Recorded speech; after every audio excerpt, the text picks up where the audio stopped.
السلام عليكم وعليكم السلام. waa tahay dhageystayaal waxaad ku soo dhawaataan qisa cajiib ah gabadh ilaah hanuunshay iyo wiil xumaan la doonayay oo isna ay hanuunkiisa iyadu sabab u noqotay. qisadan waxaa ka sheekeynaya wiilka ay ku dhacday. waxa uu yiri waxaan ahaa mid aan tukan salaada sigaarkana afuufa xumaha isaga dhex jira ma aanan dareensaneen dambi toobadna haba sheegin. waxaan ku farxi jiray inaan ahay muslim naxariista rabbina ay weyn tahay laakiin waxaan ilowsanaa in alle ciqaabtiisu ay daran tahay qabashadiisuna aan laga baxsan karin. weligay masjidka ma aan gelin inkasta uu masjidka ii dhowaa xilli walbana waxaan maqli jiray aadaanka salaadaha laakiin maan ajiibin. weligay bisha ramadaan marka ay soo gasho waa bisha keliya ee aan tukan jiray. waan soomi jiray ma garanayo sababta ma bishaas baan caabudi jiray sidaas oo ay tahay xitaa bishaasi ma geli jirin masjidka. habeenkii waxaan u tegi jiray si aan saaxiibaday ula soo dhafro.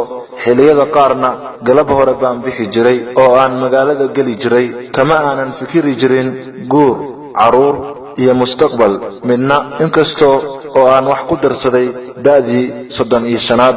markaan gurigayga ka soo baxayo ayaa waxaan wadada horteeda ah ku arki jiray gabar iyada dhan wada xijaaban oo masjidka inoo dhow galaysa. waxaan iska dhaadhiciyay sidii aan gabadhaasi kula hadli lahaa oo aan gurigayga ku keesan lahaa. nafteyda xumaan ayay ii qurxinaysaa sheedaanna bini'aadamka waa uu dhagraa. iima muuqato heebadda iyo sharafta ka muuqata gabadha markay socoto. waxaad moodaa in waddada ka bax la yidhi derbiga ayay isku dhajin jirtay. inta badan waxaan arki jiray iyadoo u socoto salaada casarka. waxaan go'aansaday inaan la hadlo laakiin iima jawaabto. dhowr galab haddii aan sidaasi u bartilmaameedsan jiray bay ii dhibsatay. galabkii dambe ayayna go'aansatay inay ila hadasho. meel aan albaabka gurigayga ka fogeyn bay maraysay. markaa bay igu tiri maxaad iga doonaysaa walaal? waxa aan ku iri soo gal waa keligay oo qura cidna ma joogto.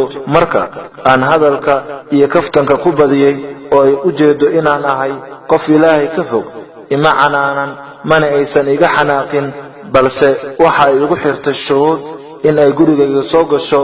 waxa ay igu tiri gurigaaga waan soo gali doonaa weliba sariirtaada waan ku fadhiisan doonaa haddaad ka soo baxdo shuruuddan. intaan farxay ayaan ku dhahay maxay tahay shuruudda? wallaahi waan ka soo bixi doonaa. waxa ay tiri 40 maalin waa inaad masjidka ku tukataa salaadaha oo aad casarka iyo subaxa kadib aad dhegaysataa daruusta masjidka. adna waan fulin doonaa barantii. haye waan yeeli doonaa ayaan ku dhahay. kadibna waa ay baxday.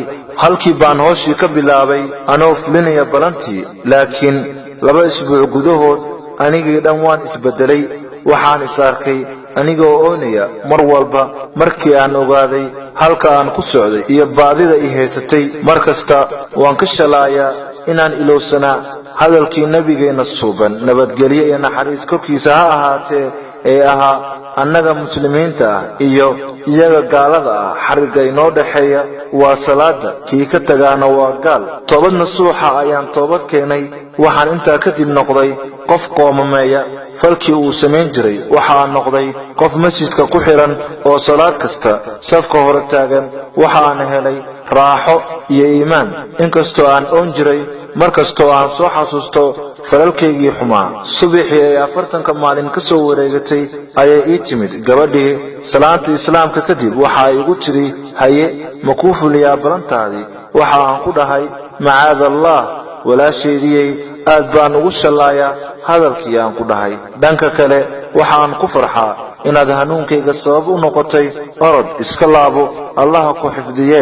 waxa ay igu tiri walaalkaygiyow waxaan ku kalsoonaa rabbigay inaanu i hoojin doonin. in badan ayaan ku hanweynaa inuu ducadayda aqbali doono oo uu ku hanuunin doono kana masixi doono laabtaada wixii ku jiray.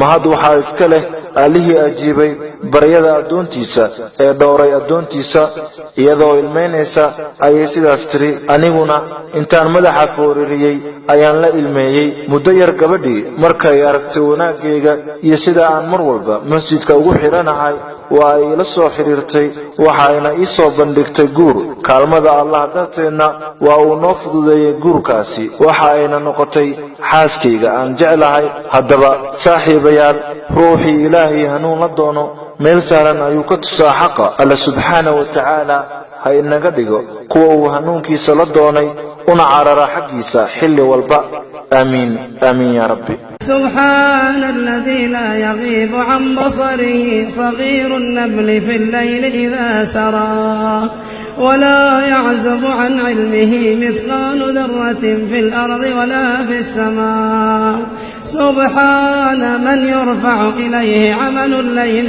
قبل النهار وعمل النهار قبل الليل سبحان من حجابه النور لو كشفه لأحرقت سبحات وجهه ما انتهى إليه بصره من خلقه